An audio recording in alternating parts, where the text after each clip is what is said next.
So, what do you think of my thumbnails? I mean, hand it over to me. I'll take a look.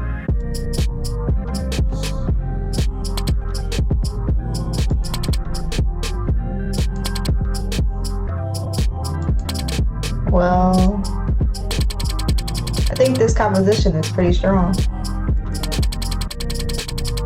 You come a long way in just under a year, Magda. Okay. Really? With time and effort, you could turn this into a gorgeous piece. Thank you. That's my favorite of the bunch. I was looking through some references in the studio and I found a pattern known as the Tree of Life. I thought it would be appropriate since the Haven is a sanctuary. I can definitely see that. Excellent choice of theme, Magda.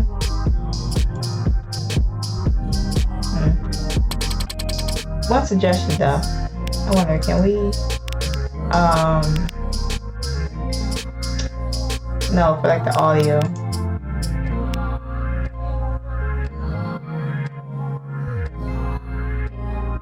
Voice beeps? Is that's what that is? Try and see if that worked. Just so I can actually talk with the text. Yes, that worked, okay. Yes? You may want to spread out where you put the birds. Okay, so this is like a painting class and she's like an instructor or something. If you do that, then a composition will guide your eyes all across the tree. Alright, then specific to the sections of it. Oh, a voice? Yeah, I guess that makes sense. So are you ready to start working on your first solo piece? Oh, I'd be more than happy to. Mariah? Magda? It's assembly time. Ah, right. Assembly time. What's that mean?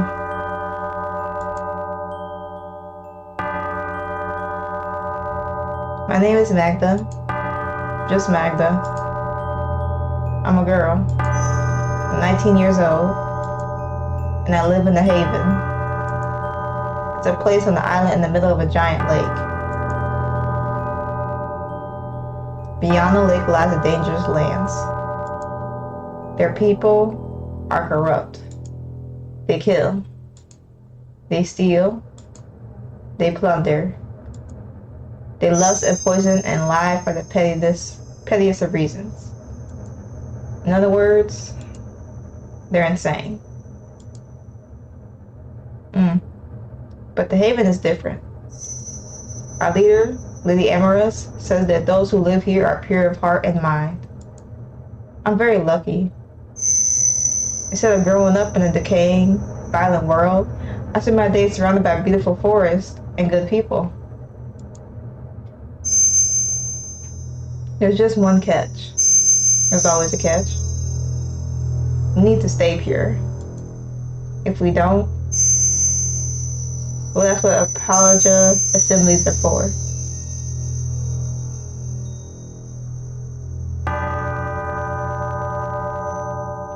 I guess when someone exhibits bad faith. Oh, that was just like the intro. Also, this is a demo, so yeah. Don't know how much we're going to be able to play, but we'll see. The bell rings. An assembly is about to begin. Everyone is expected to come. It's a Haven-wide event, after all. And so me, Mariah, and the other members of the art sect make our way to the assembly building.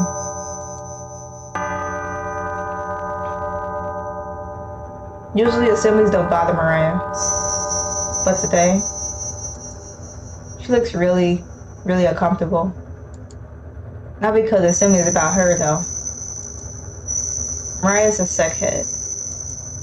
She fosters a special level of trust with Lady Amorous and receives privileges for her loyalty. No. Why I address this assembly because this assembly will be about her best friend, Jail. It's unfortunate. Everyone knew that Jail would get into trouble sooner or later. Apparently, she shirked her duty as a member of the research sect. Instead of determining whether foreign books, movies, and art were safe for the Haven to see, Jail's curiosity betrayed her somehow. I don't know much else. But since she's the center of today's assembly, she must have done something pretty terrible.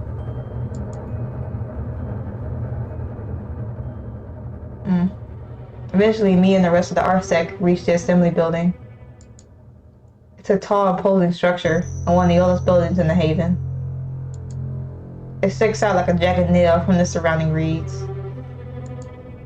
To be frank, I've grown to hate it.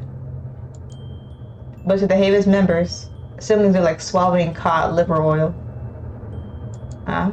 They're comfortable in the moment, but good for our minds overall. The interest is crowded with girls from other sects. Like ants to an anthill, we all march in single file.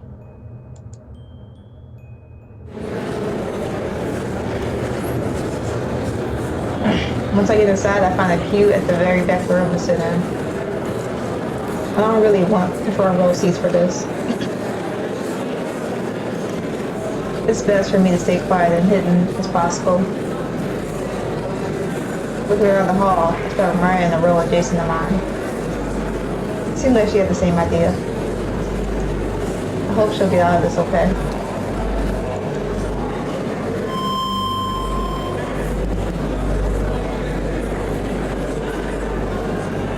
Suddenly the speaker crackles overhead. There's 3 tapes, little taps. Then a familiar cold voice comes through. Everyone please settle down. The Apologia Assembly is about to begin. Apologia Assembly. Yeah. The room goes quiet. Everyone turns towards the voice source, a chubby, bespectacled young woman. I won't say she's chubby. Without a discernible expression, she stands on the stage in the back of the room. The head of the research sect, Eve. If she is leading this assembly, Jill's definitely gonna have a rough time. Behind her stands Lady Amaryllis and a certain member of the writing sect. My body suddenly breaks out into a cold sweat. I look away. Oh God, not her as well. With both Eve and Ceres on stage, this assembly is gonna be brutal.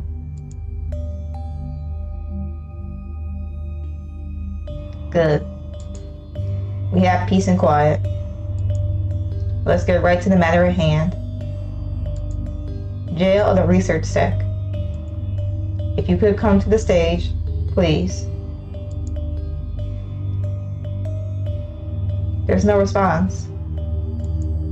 When an impatient cough, Eve taps the microphone on the stage podium. Jail, I'd appreciate it if you could make this easier for all of us. Don't make me use force. Another pause. Then I hear footsteps. Everyone's eyes turn towards an average-looking redhead, reluctantly coming forward to the stage front.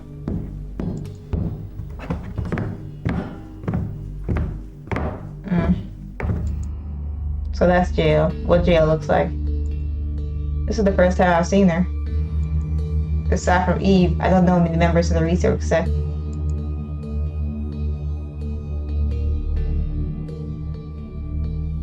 Once Jill makes her way onto the stage at the back of the room, Eve gives her a quick nod. Thank you for cooperating. Shall we begin? Jill doesn't respond. Instead, she gazes down at the wooden floor and frowns. I'll take that as a yes.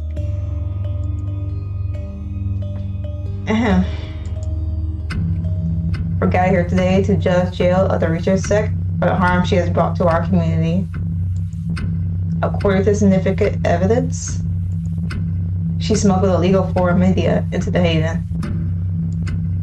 Books, illustrations, movies, all unvetted by her own research sec. All extremely dangerous in content. You get the idea.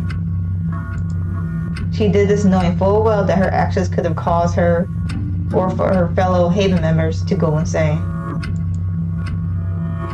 Lady Emerus, what would you like to say about this?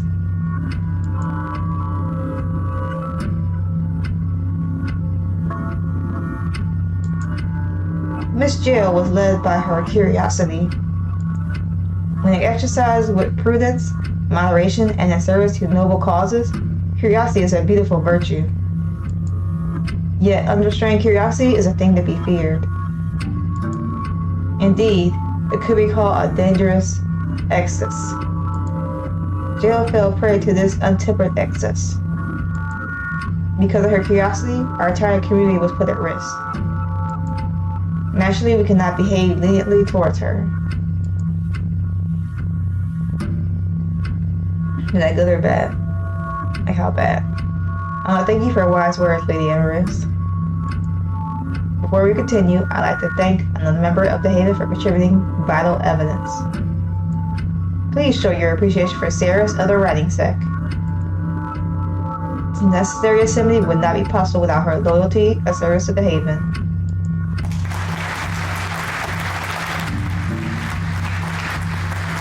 Audience bursts into applause as a woman behind Lady Emerus steps forward to take a bow. A tall, blonde woman with a powerful frame. I try to ignore her by looking down my lap. Compared to everyone else's loud claps, mine are small and nearly silent. Not clapping will raise suspicion against me. Thanks, everyone. Really appreciate the response here. Took a lot of work unearthing this case. But I think the cat's out of the bag now. You know, because curiosity killed the cat and all. Okay. There's a well-timed burst of laughter that follows Sarah's remarks. Probably can to humor her. Anyhow, what we're gonna do with this troublemaker, huh? Good question. We could make her clean the door and bathrooms for a month with her toothbrush. Or we could force her to eat alone during mealtimes after everyone else has left. Or we could make her organize the research sec archives. Like the ones that haven't been touched for 15 years? Oh, that's horrible. But then, what would be the point of this assembly? She just put all of us in a lot of danger. It wouldn't be fair to just have her scrub a few toilets to let her off scot-free. I mean, foreign material is tricky stuff. If it hadn't been checked beforehand, you never know what it could do to our brain. Or your brain. And the stuff Jill was hoarding? Well, I saw it with my own eyes. It was real gross. Freak. Okay. You really want to keep someone like that in our community? Huh? I didn't think so. So, Jill, let me tell you what's going to happen next. From here on out, you're no longer a member of the Haven. That's crazy. Are you implying that? Yes, Jill. You will be taken away. Wait, if that's the case, then what's going to happen to me? Where will I go? Well, where will I go now? Can I say goodbye to my friends? You're no longer part of the Haven. You don't deserve answers. Eve, if you could. Right. No, please. Please. Dang, that's messed up. Dang, that is messed up. Oh, she's getting closer. Please go. Mariah. We're friends, right, Mariah? Aren't we? Please. The commotion makes me look up from my lap. In the pew across from mine, Mariah shifts her legs back and forth. She wants to intervene. I can tell. But after everything Jail did, intervening would put her position as head into question. So in the end, she can't really do anything. She does nothing. All she can do is stare sadly as Jail continues to scream and wail in terror of her fate. Sarah grabs her from behind, twisting her flailing arm into a withering arm lock. At the distance, Eve calmly brings a white tube to her lips and puffs her cheeks. Dang. He just, sedated the mess out of her. She freezes. A red dart had just pricked her neck. Her body goes limp. She falls to the floor, unconscious. That is wild. With the joint efforts of Sarah and Eve, Jail is dragged off stage. Once more, Lady Emerald steps up to the podium. And so that concludes the assembly. Let this be a lesson to you all. Beware of unchecked temptation. You must now head back to your respective sects. Seek to continue your good work. Eve and I will take care of this matter from here. On command, everyone rises from their pews at once. Orderly lines of women begin to make their way out of the hall. So it's like there are only women here? That's what I'm getting at. What happens when you're taken away? Where do you go? What can you do? Some say that you're banished to the outside world with nothing but the clothes on your back. Others think more of frame possibilities. Imprisonment, torture, execution. None of us know. Only the heads know the answer, but they're sworn to secrecy on the matter. Those who have been taken away know too. But they never come back to tell anyone. Assemblies are scary, but every time they're held, they emphasize an important lesson. It's easy to do insane things in the Haven, but it's also easy to be taught, not to be taught, but to be caught doing them. And it's easy to find out how harshly you'll be punished for your slights.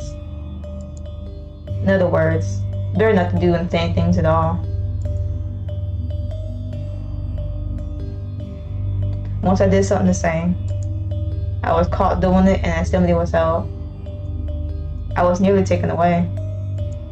But at the last moment, someone saved me. Because I was accused, most of the Haven don't trust me anymore. At any moment, I feel like that I'll be accused again. Whenever assembly finishes, whenever another girl is tried, sentenced, and taken away, I'm always relieved that I wasn't the one standing on that stage.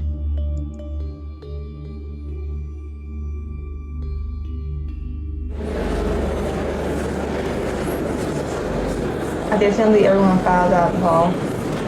I try to stay at the back of the crowd. Pushing through will get everyone else in the way after all. All of us have things to do. Well, most of us actually. Mariah told me that our sect members were accused for the rest of the day. Well, not accused, but excused. Mariah really cared for Jail. I can't imagine what she's feeling right now. My head's buzzing. I should go and do something to clear it. There's a dense wood nearby. One that has a ring path with lovely views of fucking scenery. Pleasant place where you can forget anything terrible. Decided I'll walk until sunset. That's what I usually do after a stressful assembly.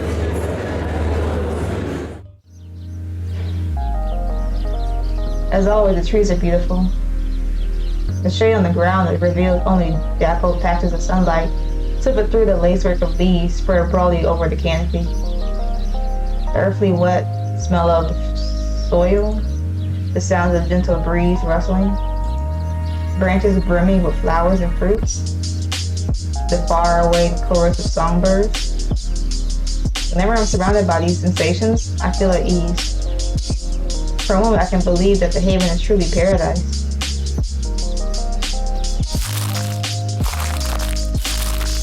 I walk along one of the many pleasure trails that branch off the ring path, all painstakingly designed by architectural aesthetics.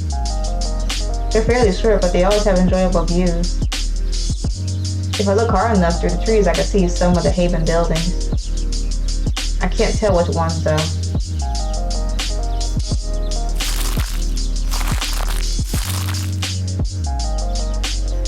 But eventually the trail continues to a stop. A little white picket gate marks its end in the beginning of outside. Most haven members aren't allowed to travel outside. As far as I know, only Lady Empress and the Seckheads can go past the barrier. I'm not sure why. I overheard that some daring people have gone outside before. Apparently there wasn't much to see. Maybe it's a safety thing to discourage people from leaving the island. But there really isn't much reason to go beyond the island to begin with. All that lies in wait are the insane lands filled with the same people. I don't know. Anyway, the punishment for wandering out here isn't too strict. If you're caught beyond the gate, you're usually warned or assigned minor chores like sleeping in the dorms. So all that said, I don't think it's hurt for me to go off the beaten path a little. So take this walk a little further than normal. Since most people are wary around me, I won't wander further.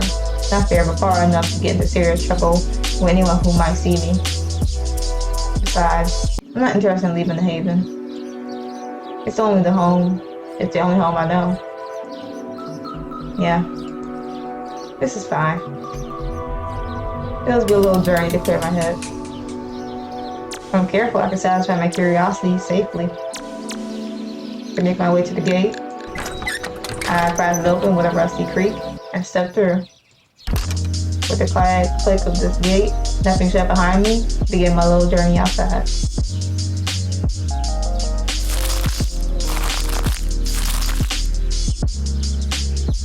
Yeah, what they said was right. There's not much outside that's different from the rest of the forest. Earthy wet smell of the soil, the sound of gentle breeze rustling, branches brimming with flowers and fruits, the faraway chorus of songbirds. I sense all the same things again and again and again, no matter how far I go. Well, I guess I should have accepted this. It seems pretty in line with what most more daring members of the Haven have said. I guess I was just symbolic. A way to keep us all in check. Honestly, I got no idea what goes on in Lady Amorous. Wait, hold on. What was that? Outside the corner of my eye, I catch a glimpse of something in the distance. I turn around. From this far away, I can't make out what something is. When I can see, it looks gray and cubical in shape. Wonder what it is. A rock formation? A sculpture? A monument? Whatever it is, it intrigues me. I don't think it hurt for me to check it out though. I'll leave the path entirely, step into the underbrush, and make a beeline towards the mysterious object in the distance.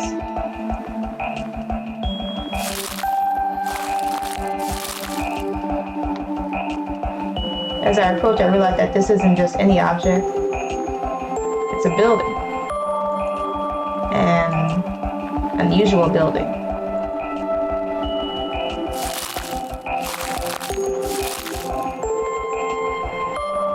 Never seen one like this before. Back in the Haven, most of the buildings are made out of wood. This building seems to have been made out of some hard, gray material, like stone.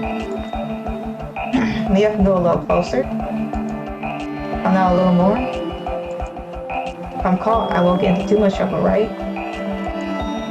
I'll say I was taking a look at something strange and new. Then I swear to never go here again. It'll be a quick peek and then I'll go home. Yeah, just a quick peek. Convince yourself that. Nothing wrong with that.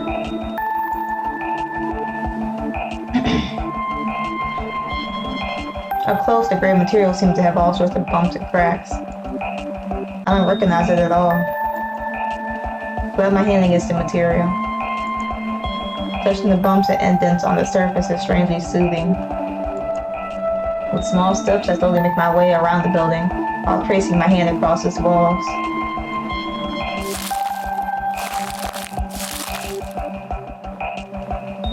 The walls don't seem very different from each other, apart from the placement of small moss patches on and the shapes of various fine cracks across them. The walls, well, oh, I already read that. And then I get to the fourth wall. There's a doorway there at the very end. I pause for a moment to look around. No one is observing me in the woods. Nobody is coming out of the building. I'm still completely alone. Completely alone to explore the building freely. I approach the doorway carefully to investigate further.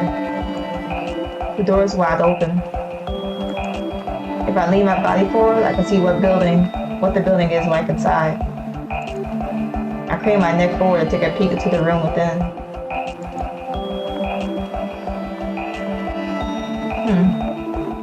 From the limited amount of light, I can see that the buildings inside are like a ruin. The room is barren. No furniture. No lighting. Not even a proper floor. All empty except for a single banister and some stairs. A staircase leading down into the earth. With a staircase. To where? What else might be in this building? What lies at the bottom? Can't believe I've never found this place before. It's so weird and fascinating. I just want to... No, wait. Magda, you're outside. You get in trouble if someone finds you here.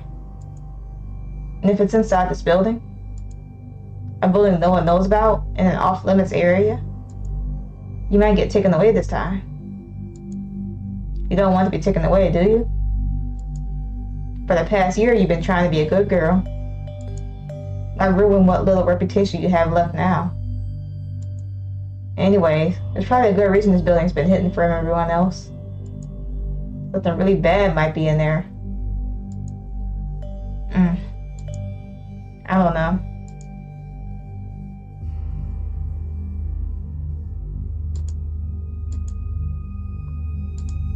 But one peek wouldn't hurt, right? Of course, you want to take a peek no matter what, so go ahead, take a peek. Yeah, I'll go and explore the place for a bit, then leave. My curiosity will be satisfied, then I'll return to my normal life. I'll pretend that this building never existed. And if I sense that someone's nearby, I'll dash out of here as soon as possible. Right. Sounds like a decent plan to me.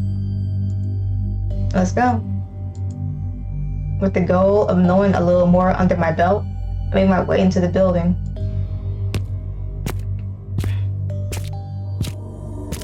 The room inside is dark, empty and derelict. There's nothing here to be found besides the light streaming in from outside and the staircase leading to the lower floor. With nothing to see and nothing to do upstairs, I take the staircase down. As I descend, I tread lightly, making sure my footsteps don't echo through the building.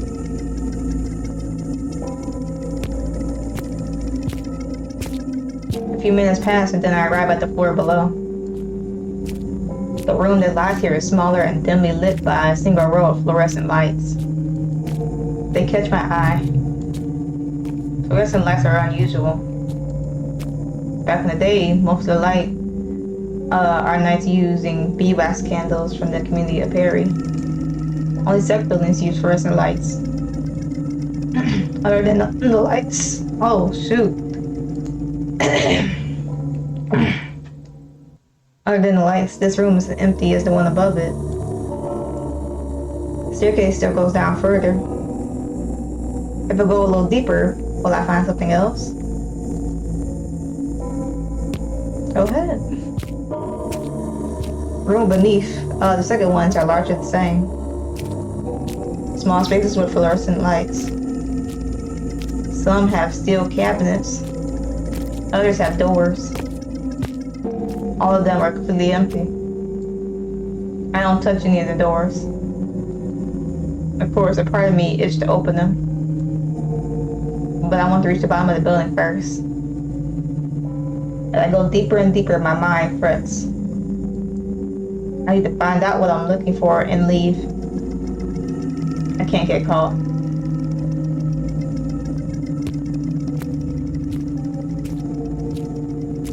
Eventually, I make it to the bottom of the staircase. I look around the clearing. Deepest room in the building is similar to the one on the floors above it. It stands empty.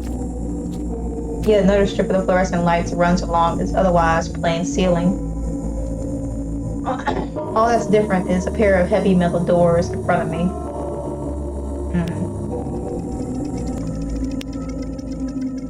Well, I could came all this way down here, so might as well go through. Just take a quick peek inside. It won't hurt. I can handle this. If something goes wrong, I'll just run for my life. What if like all the people that got banished to the bad area are like all just dead in here? Or like prisoner or something. That'd be crazy. That way I won't get in trouble again. I'm sure of it. Yeah. I just need to keep my wits about me. Muttering reassurance to myself in my head, I move forward and push the doors open.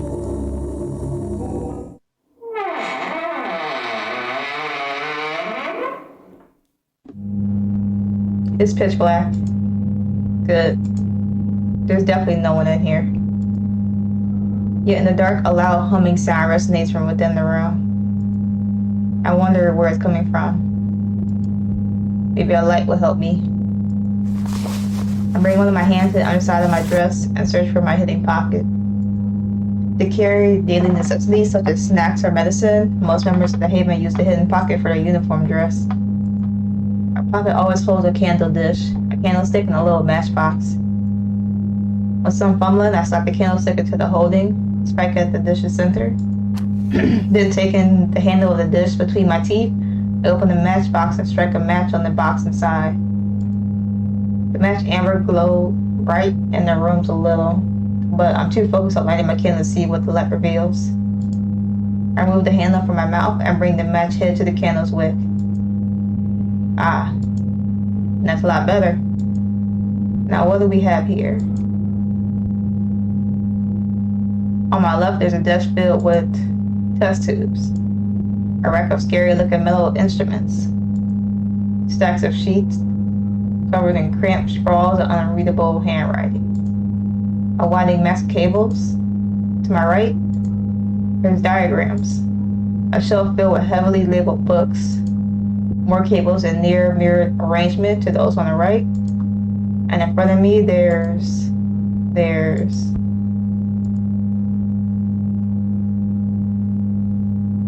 a giant machine there. I'm not sure what it's for. When I walk a little close to it, I notice that the loud humming is coming from its insides. Blue light emits from the screen below the machine. I guess I was wrong about the lab being pitch black. Better snuff my candle. But that's not what shocks me. What shocks the machine is someone I've never seen before. I don't even know if someone is the right word. They don't look human at all.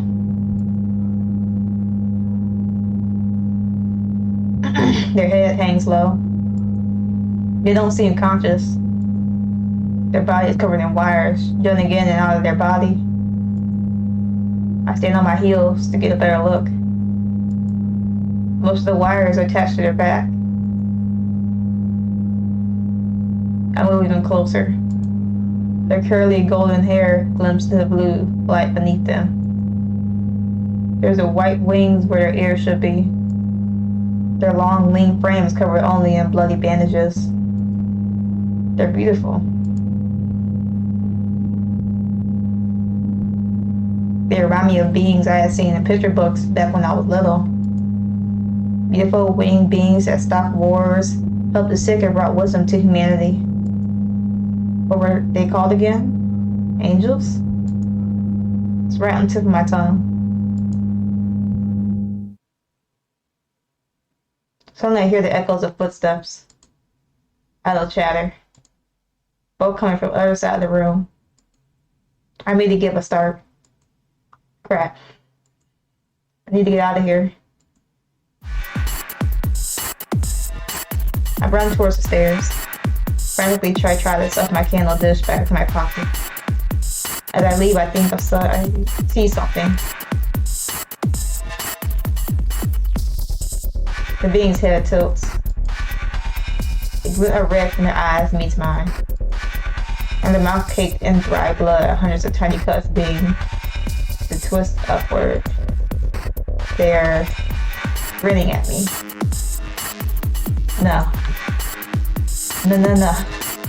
It's just a trick of my mind. I have to go now.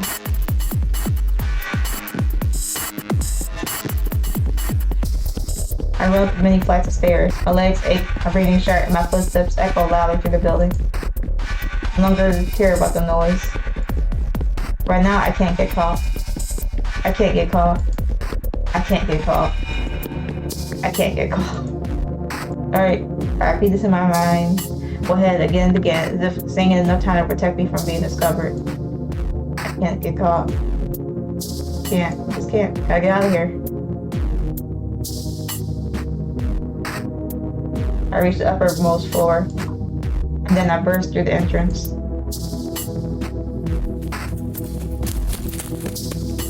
But even then, even at the relative safety of the woods, I don't stop running. They can still catch me here, and I can't get caught.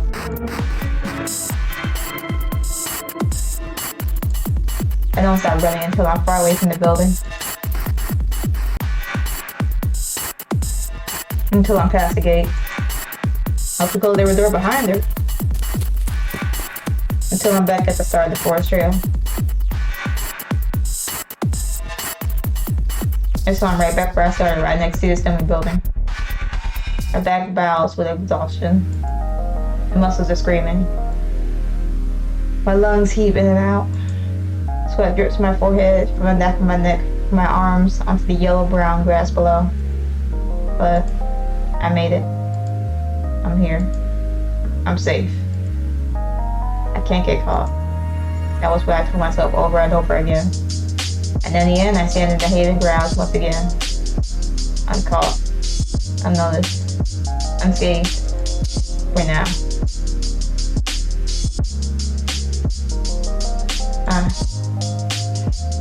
Okay, I'm not going back.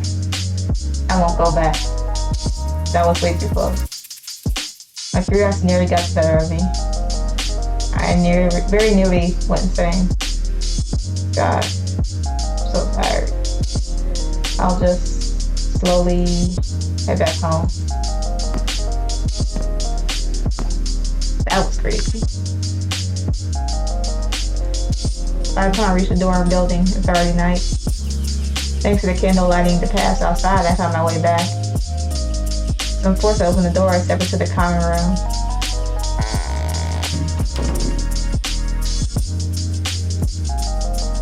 On a nearby couch, two Haven residents are chatting with each other. They don't notice my entrance. Whatever. If I allowed it around here, they'll notice that. Give me weird looks. Better head back to my room.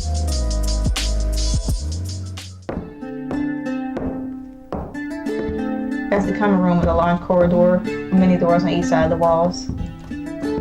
Behind these doors extend their Haven dorm where members go to sleep. But the Emirates and the Secrets have a separate living space for the evenings. That's why we never see them once the day's over. Slowly I make my way down the hallway. The wall that comes to greet me at its end has only one single door. On its front, a simple wooden path reads Room 108. My room. You decide only to turn the doorknob and push. In the Haven, we have an honor code. Members are expected to follow Lady Emirates' rules. We can't enter dorms without their owner's explicit permission. nor can we take others' private belongings without good reason to do so. If we break the rules, we're punished accordingly. Polishing all dining hall tables, sorting documents for the research sec, or dealing with everyone's dorm room trash for a week are among the better penalties for minor offenses. At worst, the culprit is made the center of an assembly. Anyway, sticking to the rules is better for everyone. Was I supposed to door in our room? One awake, door cracked open with a squeak. They probably into my room.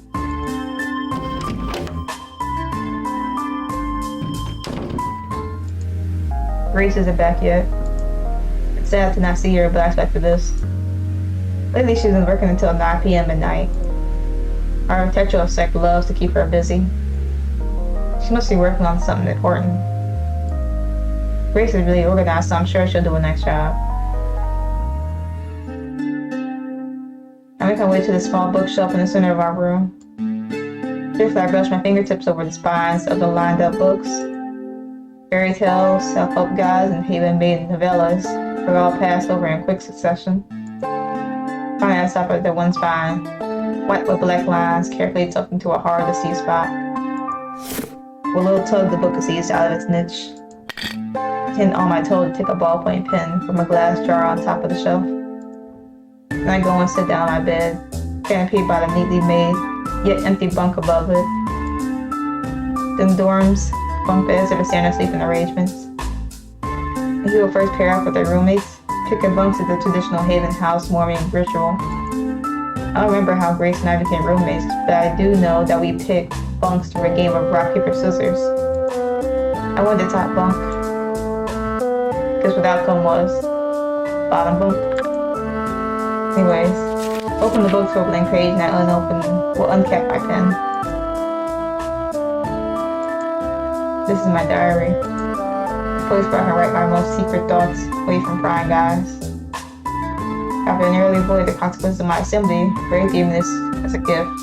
I wouldn't write what you saw and everything in there, because what if someone does break the rules and they get in your stuff and then they see that you broke some law or whatever, then you're on assembly. Here's how diaries help people cope with troubling thoughts. He thought it would help me too. Since then, I've used the diary religiously every day. Grace has never seen what I've written. Grace is my close friend, but I don't know if she'd like. Never mind. Don't think about things you can't control, Magda. So what's on your writing? Right. Okay. My mind's buzzy with stressful thoughts right now. When this happens, I need to focus on the positives. Yeah, positives.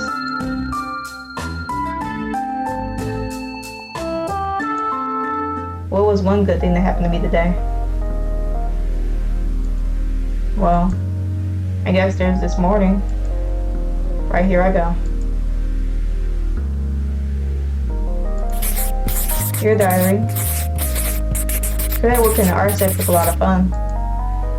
Made a lot of progress with my piece. Paradise tree theme I've come up with is really nice and I love drawing so many beautiful birds. Mariah was very supportive of my work too. She's so kind and gentle to me. None of the other sex would give me a second chance, but she willingly took me on. I'm really happy she gave me the opportunity to prove myself. I hope she's doing okay despite everything that happened today. I love her. She's beautiful, generous, and talented. I wanted to be together with her. The head would never allow it though. Members and heads can't be anything more than friends. Potential for manipulation, abuse, and unfair treatment is too much for our not common, but community to risk. Besides, will she want me back like I want her? I don't know. I want to keep those thoughts away here safely, locked away. That's the best thing I can do right now. Sorry, Magda.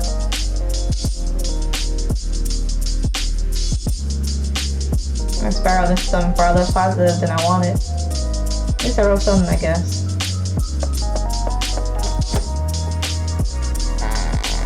Good enough. The door slowly opens.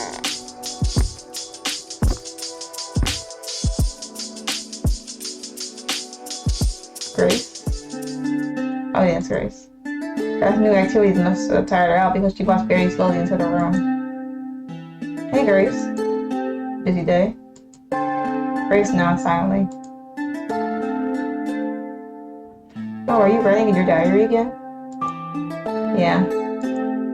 It's really useful. Thanks for giving it to me. I'm glad I could be helped.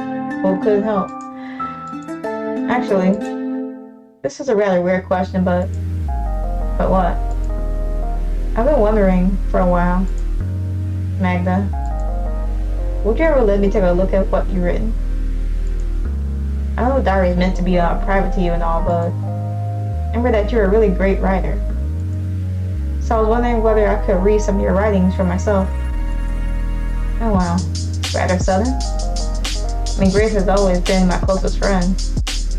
I'm not clearly against showing her my personal writing. See, the small book that's on her lap contains all of my existing work.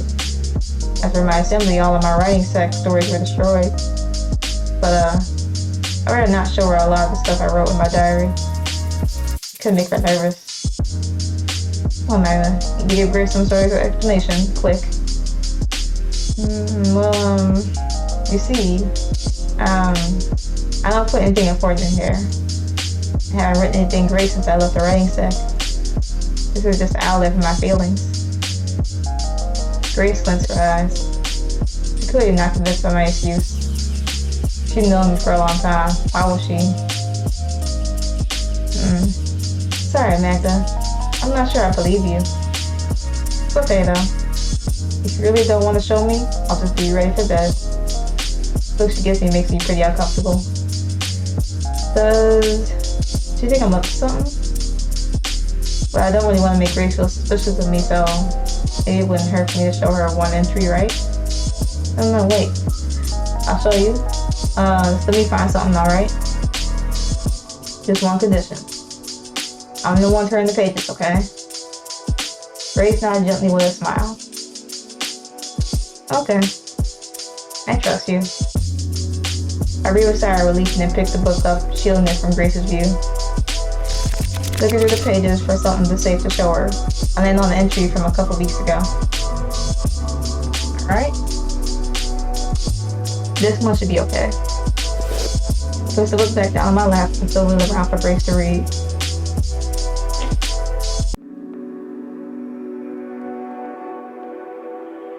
When I wrote this, the architect wasn't busy with projects. Took the day to wander through the haven and enjoy the scenery. I wrote about the plants and animals that I saw on the long and pleasant walk. Squirrels and blackbirds, rose hips and elms, blue skies and warm, gentle sunshine, among other things. Grace stares at the pages near her eyes. Wow, you really are a beautiful writer. Why haven't you written another book? I'm sure the writing sec would. Oh, I forgot. Yeah, the writing sec made a point of not wanting me back.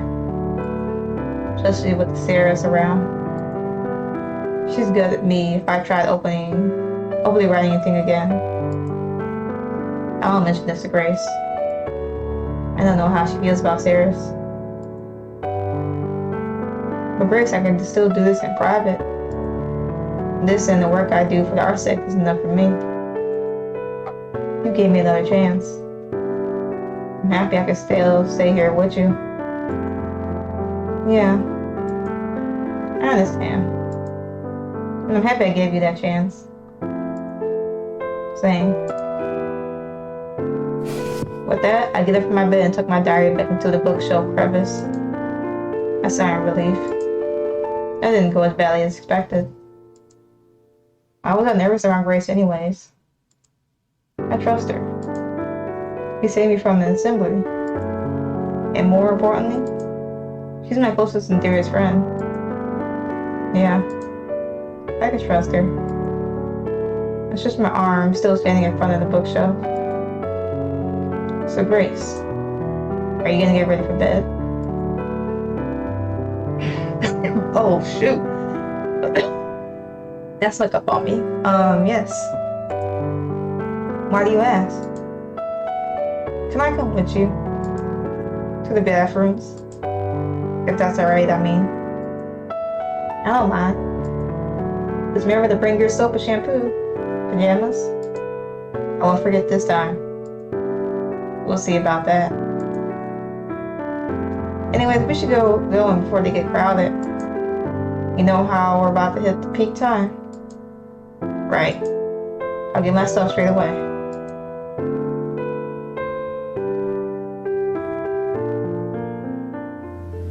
After we wash up and get changed, we settle down to our beds. On top of them, Grace is reading an architectural textbook with her small candle lighting at the pages nearby. I'm really tired from today, so I'm going to head to bed. I crawl into my sheets and curl up tight in my comforting dark of our room. Hey, Grace. Hey, Grace. Yes, Magda? Good night. And if I don't see you in the morning, tomorrow, have a good day. You're very kind, Magda. You have a good night as well. I smile. Really lucky to have a friend like Grace. I don't know what I'd do without her. And with those warm thoughts on my mind, I drift into a peaceful sleep.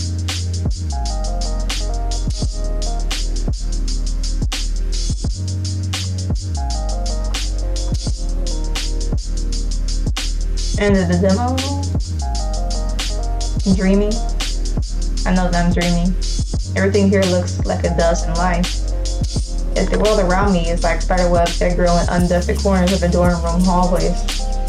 Beautiful but easy to destroy. Somehow though, this dream feels different. It feels as though I'm viewing a projection. I can't interact with anything or anyone in front of me. It's almost like being in front of a movie.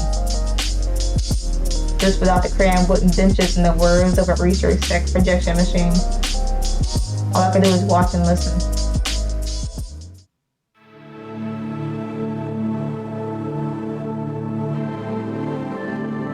There's someone there. They're sitting on clouds far up in the sky. And they're looking down on at something. Their hand props up their cheek. Their brow is wrinkled and their lips are pursed into a tiny frown. They're clearly upset by whatever they see down there. Wait, they look familiar. They're that being I saw in the mysterious building. The long bald hair, the pale skin, the winged ears, are all the same. And yet, they're not. Here they look healthier, younger, very much alive. I wonder, how did they end up down there anyways?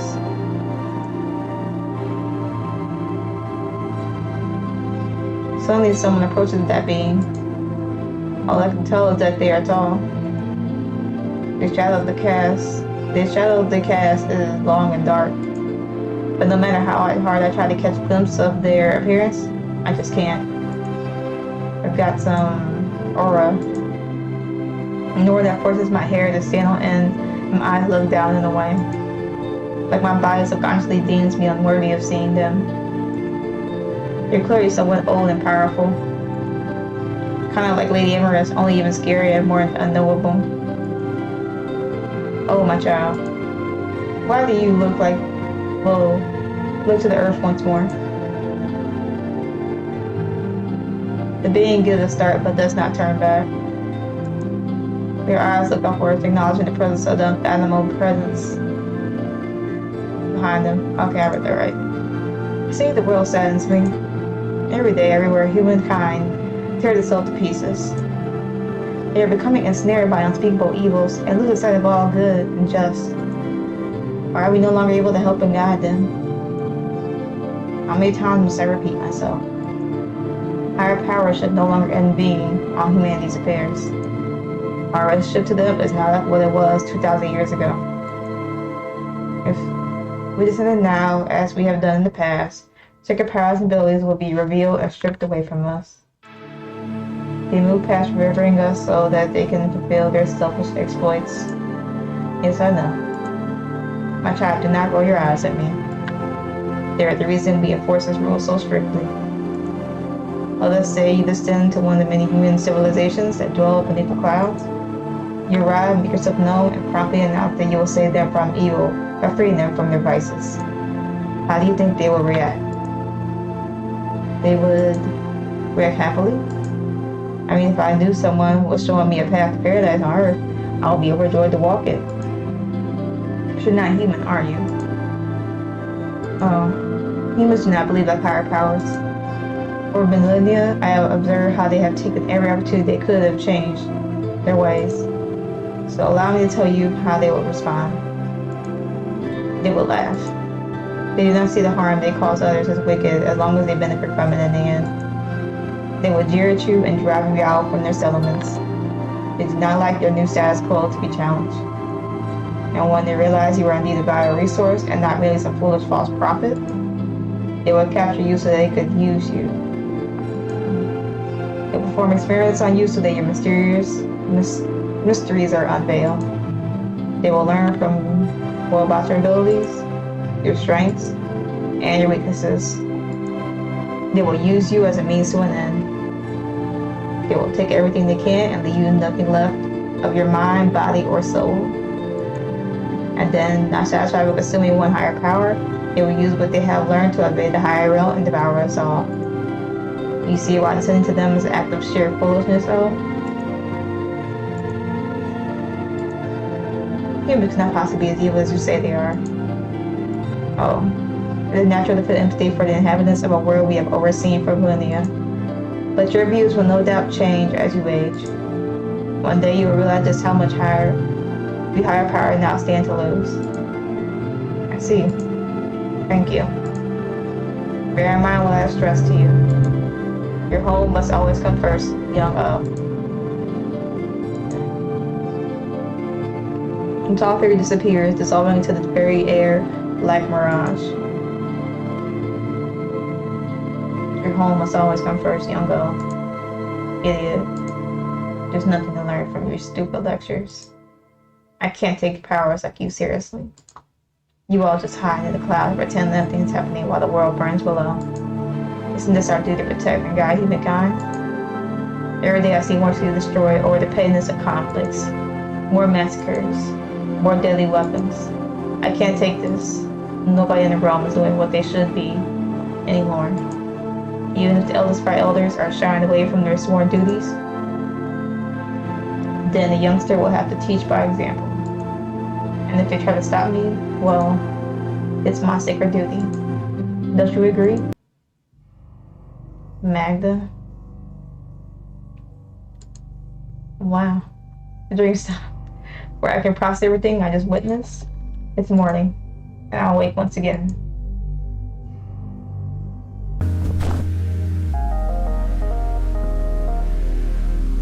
I rub my eyes.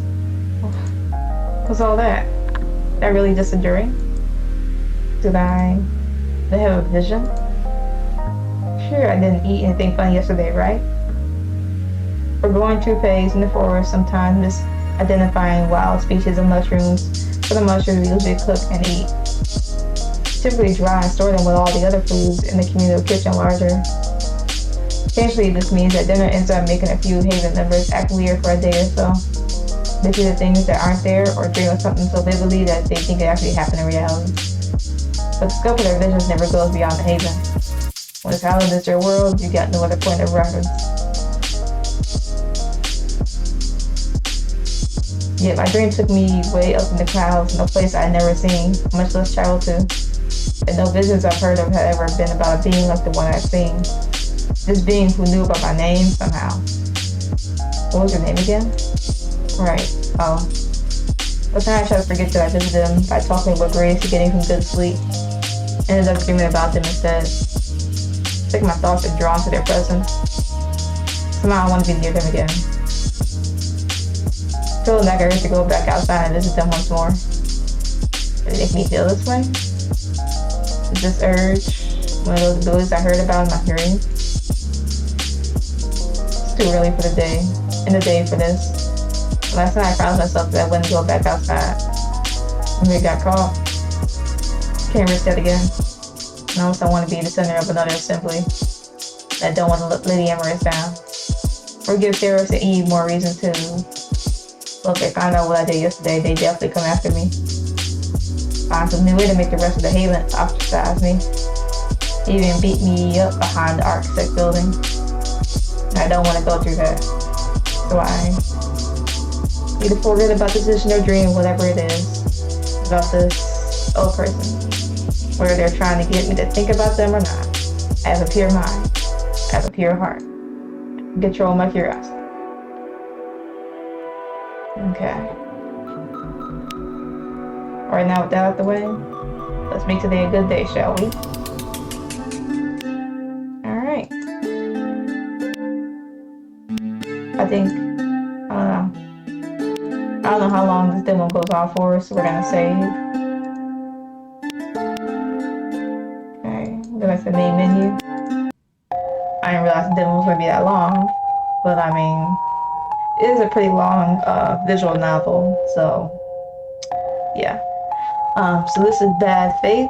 I did an hour for y'all, so if you wanna play the rest of this demo, I'll link it below. I tried to do a full playthrough, but we have now passed the hour mark, so it's probably an hour and a half, maybe 2 hours, maybe. But yeah, I hope y'all enjoyed this playthrough, this game. If you like this video, of course, like, comment, subscribe, share it even, if you want to do that. I'll link this game below, so if you want to finish the playthrough, you can. And yeah, hope y'all enjoy, and I'll see y'all in the next one.